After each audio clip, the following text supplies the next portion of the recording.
Salut la compagnie. Alors aujourd'hui, il faut commencer par un grand merci. Merci parce que la dernière vidéo a été un franc succès, 262 vues.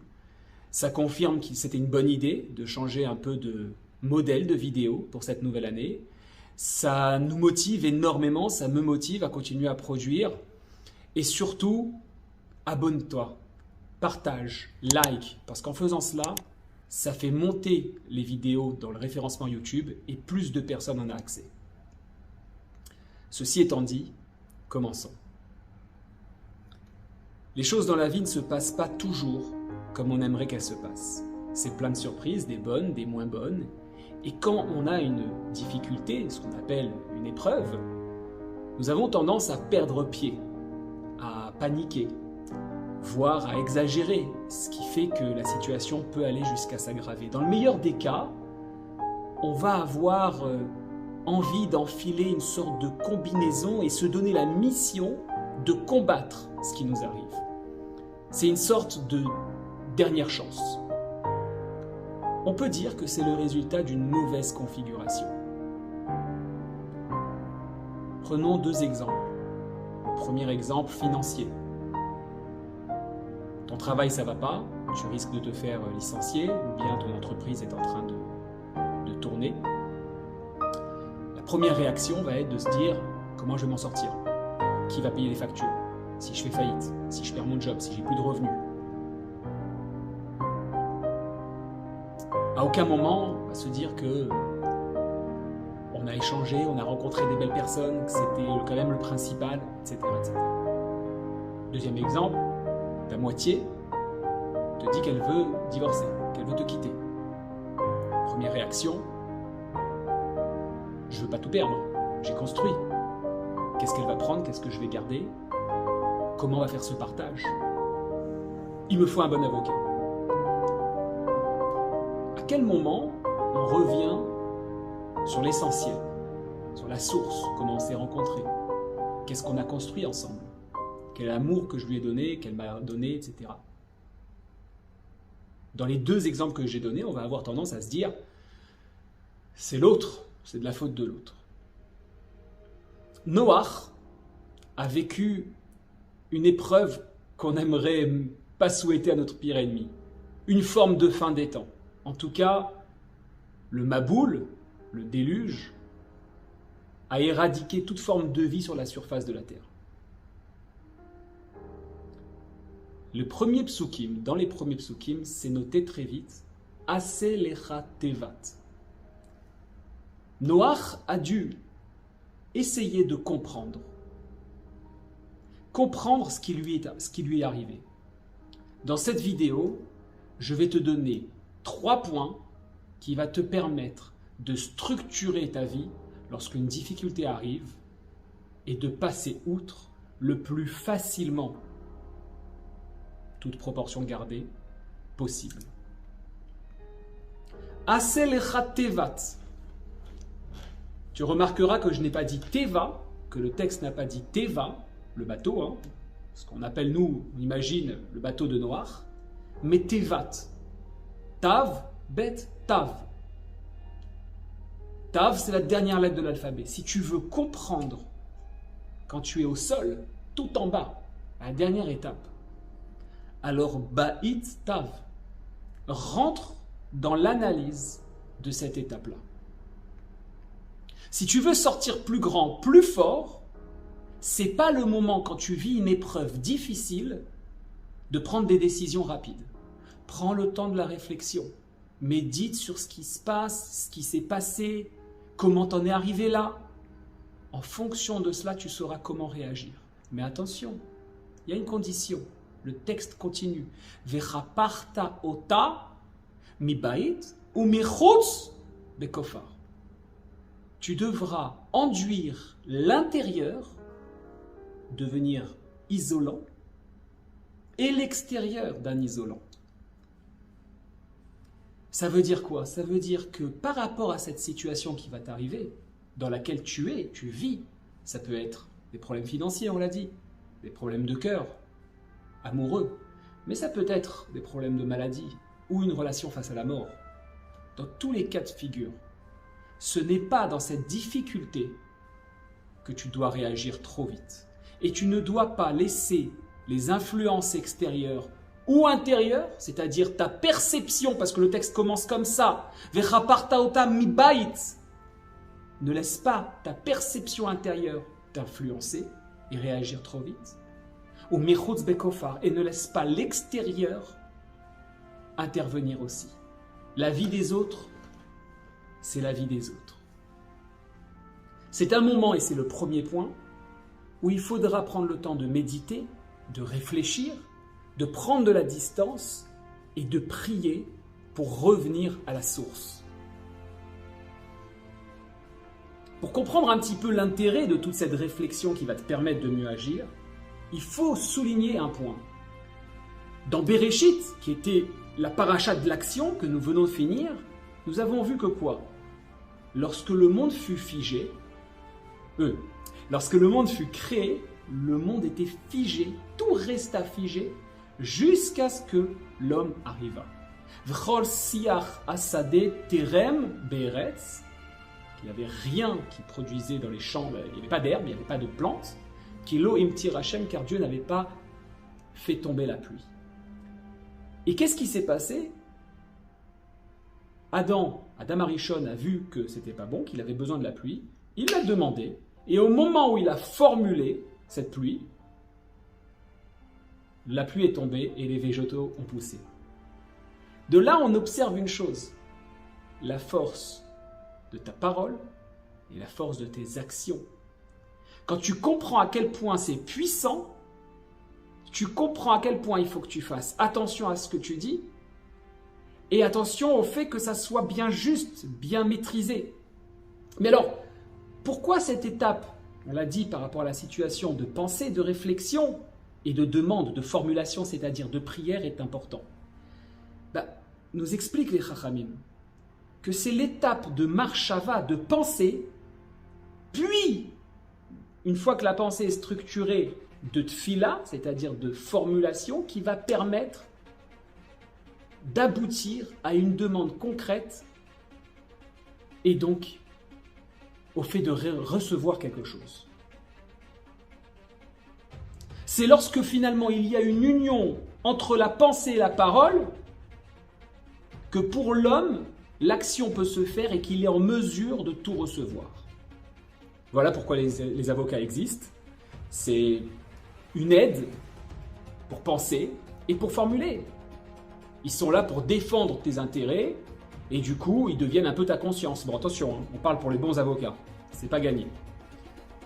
Mais alors, c'est quoi cette histoire de pensée?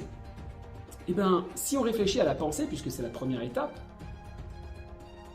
lorsqu'on est dans une situation difficile, on l'a dit il y a quelques minutes, agir trop vite n'est pas la solution. On va commencer par réfléchir. Ça vient du fond. La pensée, elle vient du fond de nous-mêmes. Et elle avance progressivement, étape par étape. Si je te demande d'agir immédiatement, tu vas me dire, attends, 2 secondes, j'ai pas réfléchi. Va parler à cette personne alors qui tu es en bise-bise. Attends, je ne sais pas ce que je vais lui dire. Ça vient étape par étape. Sans pensée, pas de parole. Et finalement, la pensée, c'est un peu comme la vapeur. La vapeur qui va produire l'eau. Tu te rends compte que nous sommes dans un système, dans l'univers, qui nous rappelle tous les jours comment ça fonctionne. Sauf qu'avec la technologie, on a une tendance à l'oublier. L'eau, et je n'utilise pas cet exemple pour rien, fonctionne de cette manière. On sait que l'eau, c'est une bénédiction. Évaporation, condensation, précipitation. C'est intéressant parce que je viens de penser à ça maintenant. On vient de finir Sukkot et on a demandé Mashiva Ruach Morid Hageshem. On a demandé de recevoir les pluies. Si la pluie qu'on reçoit est de mauvaise qualité, c'est-à-dire qu'on a un problème avec l'eau, alors qu'est-ce qu'on va avoir tendance à faire? Aller à la source. On va tendance à aller voir quel est l'état des océans, des rivières, des lacs, parce que l'évaporation se fait de là, et du coup, ce qui retombe peut être mauvais. Et c'est exactement le même principe avec la pensée. Si les résultats, la situation dans laquelle tu es est négative, prends le temps de réfléchir à la condensation, à l'évaporation. Reviens à la source. Quand tu dis par exemple, je prends un exemple dur volontairement, il va mourir. Ah, il est très malade, il va mourir. Ou bien c'est normal, il était très malade, il est mort. En réalité, qu'est-ce que tu fais? Tu détruis potentiellement l'espoir, la possibilité. Tu détruis le fait qu'il y ait une autre possibilité que ce qu'on t'a dit. Oui, mais les médecins l'ont dit, mais les médecins, ce n'est pas tout. Ils ont une force, c'est sûr, c'est indéniable. Mais on peut changer. Qu'est-ce qu'on fait par nos prières quand on te dit chaîne de Tehillim, allez, il faut que tout le monde lise le Tehillim Kaf. En fait, on ajoute dans la balance de la positivité, de la possibilité, pour faire pencher du bon côté. Parce que nous avons cette possibilité à travers nos mots, à travers nos marches à vote, nos pensées. Donc tu as compris que la première étape, extrêmement importante, va être de ne pas agir dans les médias, mais de réfléchir à l'action. Une fois que ce point-là est traité, il va falloir entrer dans la Teva. Il va falloir le faire. Comment? Sa'or ta'aseh la Teva. C'est marqué tout de suite après, Pasuk Tetzaïn, Tsoar, excuse-moi, ta'aseh la Teva. Tu mettras une lumière, nous disent les sages. Quel type de lumière? Une fenêtre? Non, une fenêtre, c'est pas la peine de nous le préciser. Pourquoi? Parce qu'il y a déjà plusieurs fenêtres qui sont notées. Une pierre précieuse. Quelle particularité avec la pierre précieuse? C'est qu'elle a la possibilité de transmettre, de diriger, comment dirais-je, d'orienter la lumière grâce à son prisme. Si je mets une lumière, je réceptionne une lumière.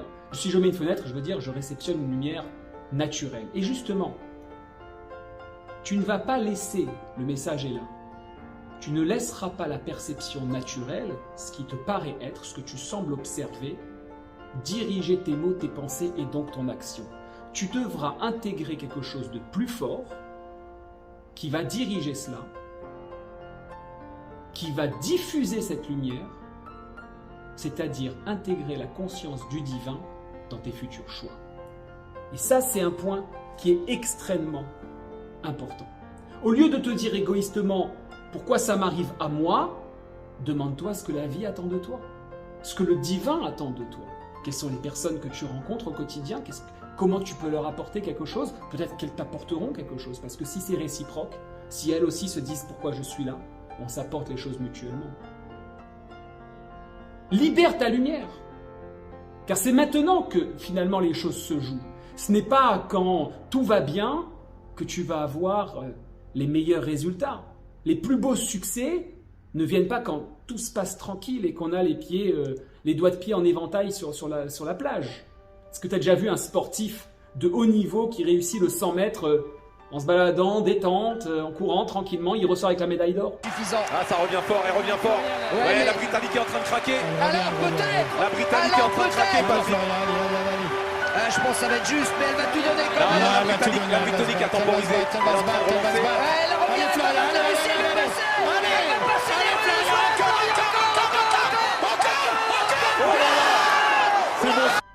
Ça demande du travail. Combien de temps a duré la construction de la Teva? Combien de temps a duré la construction de la Teva? 120 ans. 120 ans de travail. Alors proportionnellement parlant à l'âge à laquelle mouraient les gens, 120 ans c'était pas énorme non plus. Mais c'est pour souligner l'importance du temps. Et puis 120 c'est pas un chiffre anodin, mais on traitera ça peut-être dans un autre sujet. Quand tout est en désordre, quand le résultat que nous observons n'est pas à la mesure de ce que nous souhaitions, c'est-à-dire qu'il est le résultat de ce qu'on a produit, cela demande du temps parfois pour corriger, remonter à la source et améliorer ça.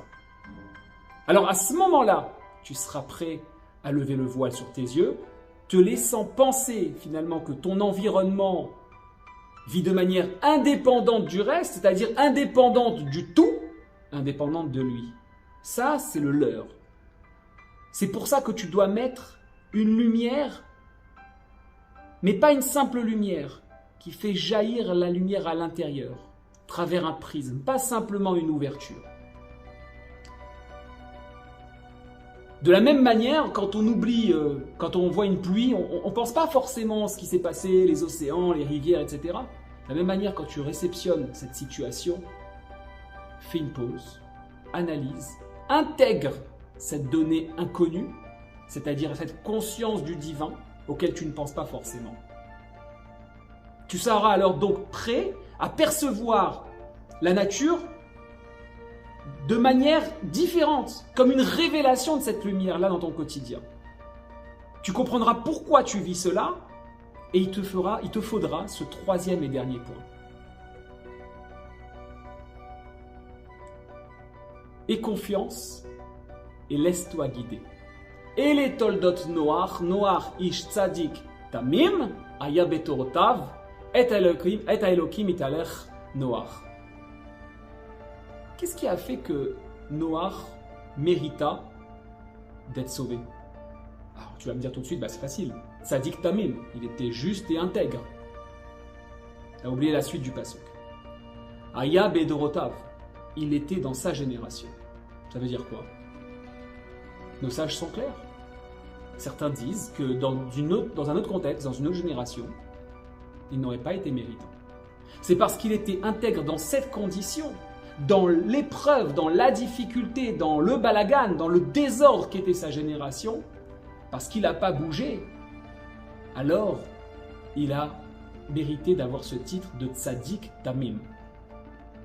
En réalité, Noach avait conscience de ses points faibles.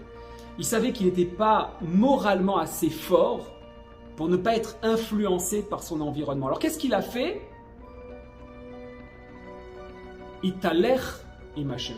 Il a marché avec Hashem.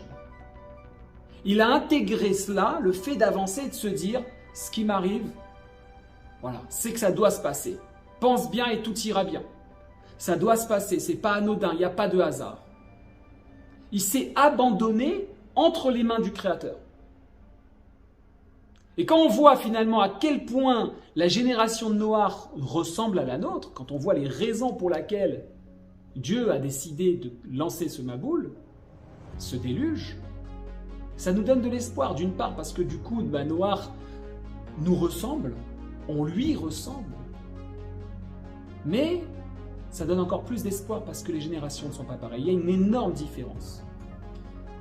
Noach vient 10 générations après Adam Arishon, qui vivait avec la création, qui vivait avec le Créateur, qui vivait avec la perception. Au fur et à mesure des générations, ça s'est perdu, et dans notre génération, nous avons dépassé une étape qui consistait à vivre la Torah de manière orale à une manière écrite. L'homme a agi, il a pris cette décision, il a mis par écrit ce qui permet à tous de comprendre le fonctionnement. Mais regarde comment le texte est construit, à quel point on nous dirige vers la bonne méthode. Le passouk est construit comme ça. Ele toldot Noach. Voici la descendance de Noach. C'est-à-dire les fruits de ses actions, les fruits de sa vie. Tu remarqueras pas qu'on ne parle pas de son père, mais de ses enfants. C'est-à-dire, voici l'attitude de celui qui veut être productif dans ce monde. Donc tu sais ce qu'il te reste à faire.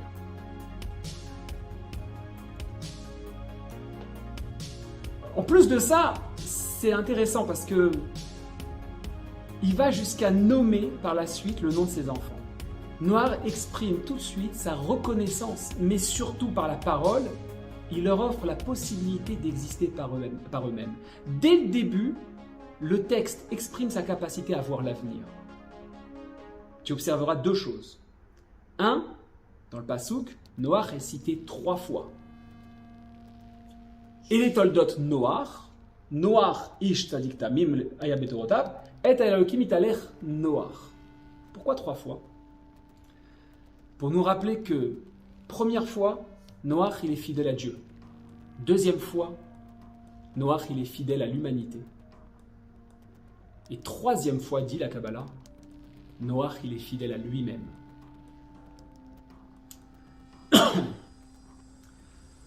Deuxième élément qu'il faut souligner, c'est que Noach, il eut 3 enfants. Shem, Ham et Yafet. Je l'ai trouvé nulle part cette information-là, mais je trouve que c'est tout à fait intéressant de se rendre compte du nom des enfants. Shem, d'accord, le nom. Ham, la chaleur. Shem, le nom ou l'endroit. Sham aussi, on peut dire. L'endroit. Ham, la chaleur. Et Yafet, la beauté. C'est les 3 étapes de sa vie. Et il a été fidèle à lui-même, c'est-à-dire qu'il a vécu chaque étape de sa vie. Shem, lorsqu'il y a eu le déluge, là-bas, c'est-à-dire cette génération, il l'a nommée, il lui a donné un nom, il n'est pas passé à se dire « non, non, c'est pas moi ». Il n'a pas évité les responsabilités. Ham, on dit que le déluge était des eaux bouillantes. Ham, ça veut dire chaud en hébreu. Il a nommé aussi le déluge, ce qui se passait, ce retournement. Yafet, il a vu le futur, il a accueilli ce monde de nouveautés et il a pu construire. C'est ça que veut dire le mot tamim, il était intègre avec lui-même. Il n'évitait pas les épreuves. Il ne s'endormait pas dans son lit en pleurant, sans espoir, etc. Ou en disant non, mais attends, je ne vois rien, c'est pas moi, je passe à côté. Pas du tout. Nous ne sommes pas ce qui nous arrive, mais le résultat de nos actions. Tu remarqueras qu'il n'est pas noté que Noach avait confiance en Dieu, qu'il aimait Dieu, qu'il le craignait, mais que Dieu marchait avec Noach. Car pour Noach, c'était réel, et c'est ça le troisième point. Si tu n'ouvres pas les yeux sur cette réalité, les choses seront différentes pour toi. Tu vivras dans ce monde de matière et ça sera extrêmement difficile. Pour Noach, il voyait, il comprenait la conscience divine suite à un travail. Il comprenait la volonté divine. Il s'est totalement abandonné dans ses mains. Le réel ne dépend que de toi. Je répète, le réel, ta réalité, ne dépend que de toi et de ce que tu veux voir. Tout dépend de ta capacité et ta volonté à faire jaillir la lumière qui est en toi. N'oublie pas la force qui est en toi. Cette lumière, libère-la. Shabbat Shalom.